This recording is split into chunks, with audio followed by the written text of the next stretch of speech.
चला, इयत्ता 9वीच्या वर्गातील प्रथमः पाठः वर्तते सुष्ठु गृहीतः चौरः. चोराला खूप चांगल्या प्रकारे पकडलं. तर देवदत्त असतो, त्याच्या घरी 6 नौकर असतात. पैशाची पिशवी चोरीला गेलेली असते. मग तो देवदत्त बिरबलाला मदत मागतो. बिरबल म्हणतो की बाबा तुझ्या सर्व नौकरांना माझ्या घरी पाठव. मग ते नौकर घरी आल्यानंतर तो बिरबल नौकरांना म्हणतो की ह्या समान उंचीच्या काठ्या आहेत, पण ज्यानं कुणी चोरी केलेली असेल त्याची काठी बोटभर कमी होणार आहे. मग सगळे त्या रात्री झोपी गेले आणि एक जण झोपीत जात नव्हता, का तर त्यानं पिशवी चोरलेली होती. मग तो काय विचार करतो की रात्रीतून बोटभर काठी मोठी होणार आहे, तर मी आत्ताच कापून ठेवतो. परंतु दुसऱ्या दिवशी वीरबलाने ज्याची काठी बोटभर कमी होती त्याला पकडलं, म्हणजे तो चोर होता आणि त्यानं अपराध मान्य केला आणि वीरबलाला ती पैशाची पिशवी सुपूर्द केली. ही झाली प्रस्तावना. आता संधी विग्रह पहा. काय म्हणते इथं? कोपी अवग्रह चिन्ह आहे, त्या ठिकाणी अ घ्यायचं, अपी झालं. अवग्रह चिन्हाच्या अगोदर को ओ आलेला आहे, त्याचा विसर्ग कह अधिक अपी झालं. सहाय्यम अधिक अयाचत, लंगड्या मच्या पुढं अ आलं, म पूर्ण झालं, म्हणून त्याचं उत्तर झालं सहाय्य म याचत. हलंत म म्हणायचं, लंगडं म म्हणण्यापेक्षा, व तुम्हाला लक्षात राहून म्हटलं. गृहम अधिक आगताहा, मा आलं, हलंत मच्या पुढं आ इक्वल टू मा, गृहमागताहा. त्याच्यानंतर समानोन्नतयः दीपोत्सवः, दीप अधिक उत्सवः, समानोन्नतयः समान अधिक उन्नतयः, पुनरागंतव्यम. एखाद्या शब्दामध्ये र श श स आलं तर त्याचा विसर्ग, इथं रा आलेला आहे.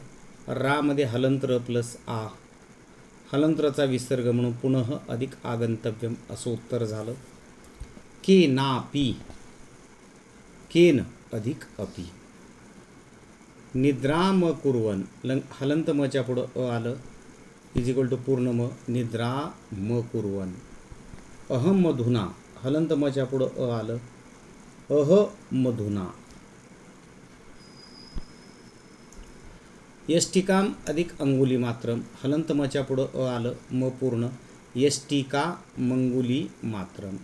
पण इथं मात्रमच्या त्रवर अनुस्वार दिला आहे, कारण पुढं कर्तयामीचं क व्यंजन आहे. उभीदंडीच्या अगोदर अनुस्वार नसतो, हलंत म असतो. उभीदंडी डॅश क्वामा गुणिले अधिक या चिन्हांच्या अगोदर अनुस्वार नसतो, हलंत म असतो, म्हणून यष्टिका मंगुली मात्रम असं उत्तर झालं. त्यानंतर अन्यद्युः, अन्य प्लस उद्युः, दृष्टवैव, दृष्ट्वा अधिक एव. अपराधम अधिक अंगीकृतवान, हलंत मच्या पुढं परत इथं अ आलं, पूर्ण म, अपराध मंगीकृतवान. प्रत्यर्पितवान, प्रति अधिक अर्पितवान. हे झालं संधी विग्रह बेटांनो. आता या संधी विग्रहाच्या संदर्भात आपल्याला पुस्तकावर किंवा वहीवर वर्कबुकमध्ये लिखाण करायचं आहे. स्क्रीनशॉट काढून घ्या, कारण पहिल्या धड्याशी संबंधित एवढे संधी विग्रह आपल्याला आहेत. कळालं इथंपर्यंत? काही अडचण आहे? सुनय नाही सर. मंजिरी, काही अडचण आहे बेटा? केदार, संधी विग्रह कळालं?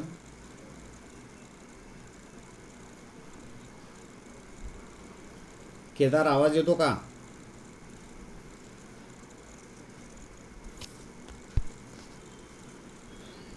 बापरे, नाही काय जॉईन केलं? केदार आहे, मंजिरी नाही आहे, असेल काहीतरी नेटवर्क इश्यू. आपल्याकडे कसं आहे माहिती आहे का, आपण एक विद्यार्थी असो, 2 विद्यार्थी असो, ऑफलाईन असो ऑनलाईन असो, शिकवण्याचं कार्य करतो. कारण तो विद्यार्थी वर्गात शाळेत क्रमांक 1 वर आलाच पाहिजे, हा उद्देश आहे. केदार, आवाज येतो? चला, आता काय करायचं आहे आपल्याला? सुनय, गद्य भागाचं वाचन आणि लेखन करताना कधीही संधिविग्रह करून करायचं. पद्यभाग म्हणजे श्लोक, त्यांचं वाचन आणि लेखन संधियुक्त करायचे आणि प्रश्नांची उत्तरं किंवा अन्वयार्थ असेल तर विग्रह करून करायचे. त्या दृष्टिकोनातून आपण पाहूया. पहिला उतारा, पूर्ण उतारा पहिला आणि दुसरा सुनय वाचेल, पुन्हा बाकीचे 2-3 वाचेल. सुनय स्टार्ट. देवदत्तः नाम कोऽपि धनिकः आसीत्. एकदा तस्य धनस्यूतः लुप्तः. तस्य गृहे षड्भृत्याः आसन्. तेषु एव एकः चोरः स्यात् इति तस्य मतम्. चोरः ग्रहीतुं सः बीरबलं साहाय्यम् अयाचत्. बीरबलः अवदत्, मित्र, अद्य सायंकाले तव सर्वान् भृत्यान् मम गृहं प्रेषय इति. यथा निश्चितं सर्वे सेवकाः बीरबलस्य गृहम् आगताः. बीरबलेन पूर्वमेव सर्वेषां कृते समानोन्नतयः यष्टिकाः आनीताः. सः सेवकान् अवदत्, भो पश्यन्तु, एताः मायाष्टिकाः. तासु एका याष्टिकां स्वीकृत्य सर्वैः देवदत्तस्य गृहं गन्तव्यम्. श्वः प्रभाते पुनरागन्तव्यम्.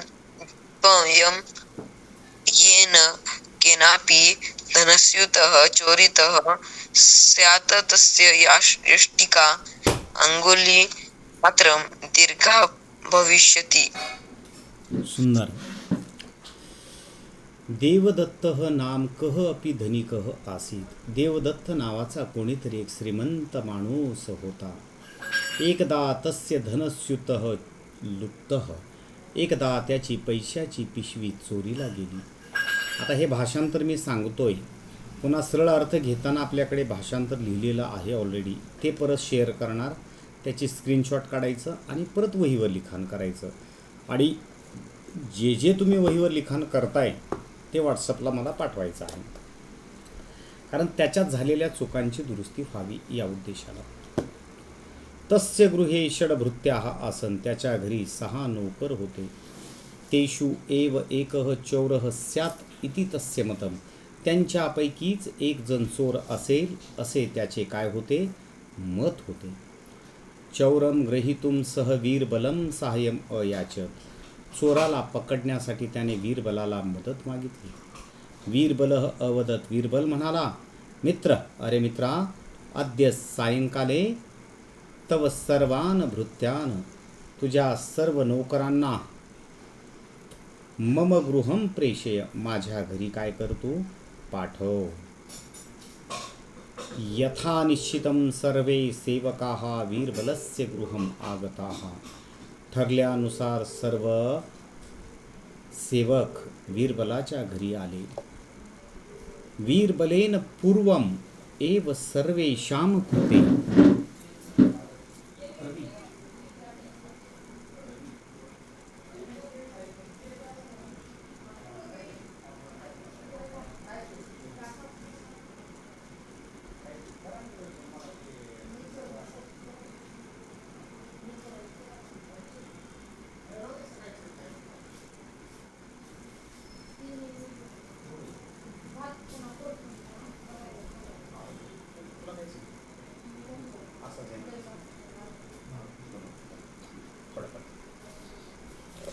ओके.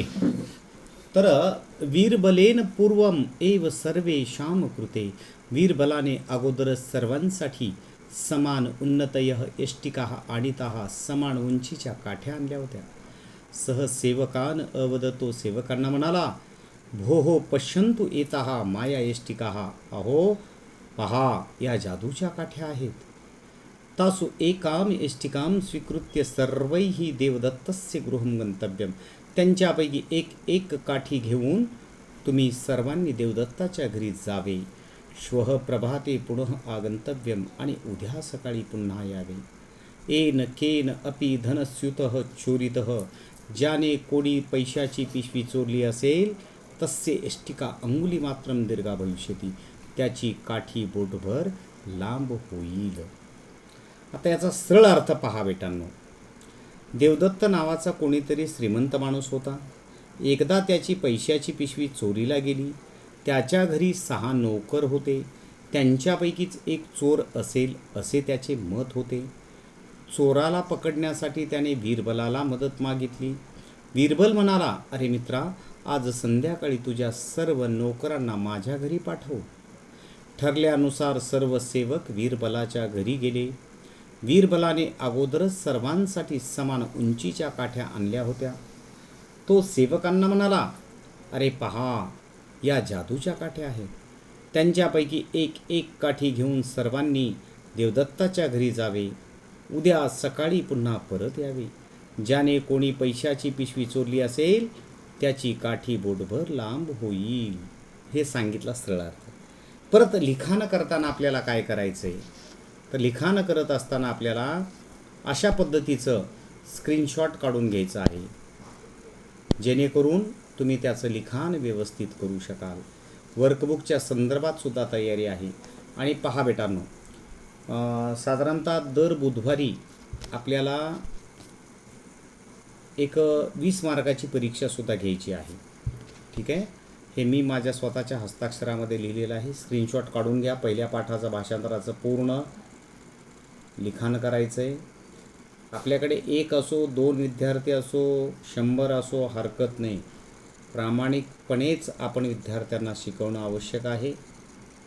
ठीक आहे. चला तर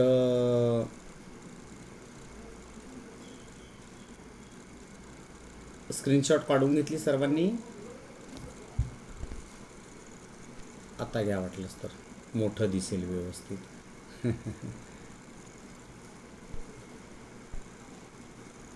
सुनय, भाषांतर कळालं बेटा व्यवस्थित? यस, भाषांतर कळालं का? सुनय आणि केदार. ओके.